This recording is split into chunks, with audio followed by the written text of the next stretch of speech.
Welcome to another video in the How to Collect Pokemon Cards series. In this video, we're going to be talking about the value of Pokemon cards, aka how much are these things really worth. If you haven't already watched my last video about how to tell if your Pokemon cards are rare, make sure you go and watch that first because that's going to factor into how much they're actually worth and what the value is. Now, there are plenty of ways to find out what your cards are worth, especially with all the tools that we have access to on the internet and on our phones. Now, there's plenty of factors that can go into the worth of a card. The first one being the condition of the card, of course. The closer to mint condition your Pokemon card is, the more it's going to be worth.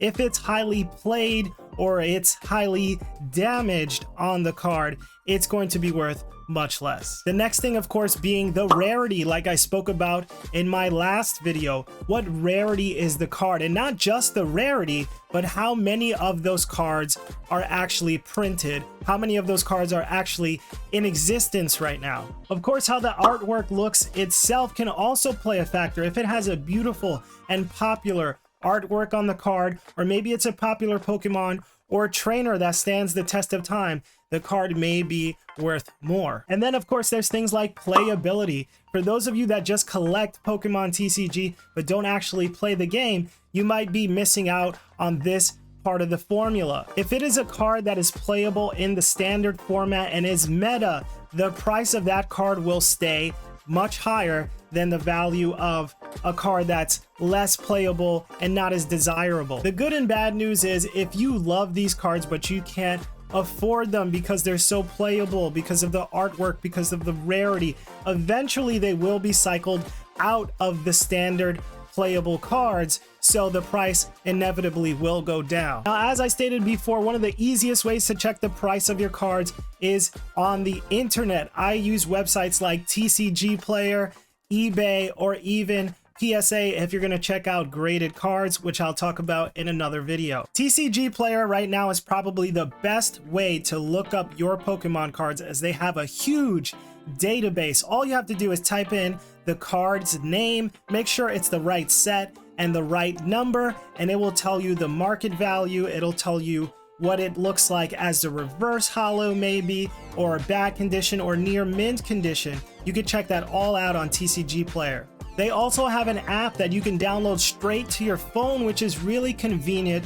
You can actually enter cards manually and check out the price, or you could use the camera on your phone to actually scan your cards and enter them into your own database, and it'll tell you what the market value for the card is currently.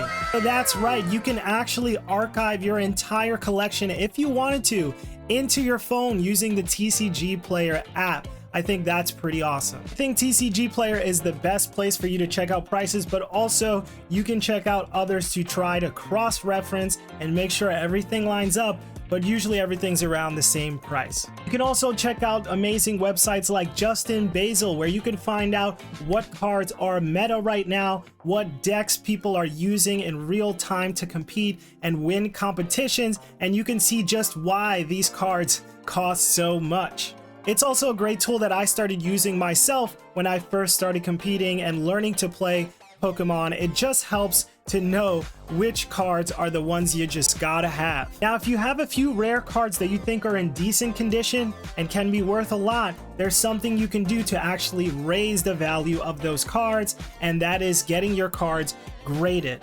Grading your cards actually means that you are getting them appraised by an expert.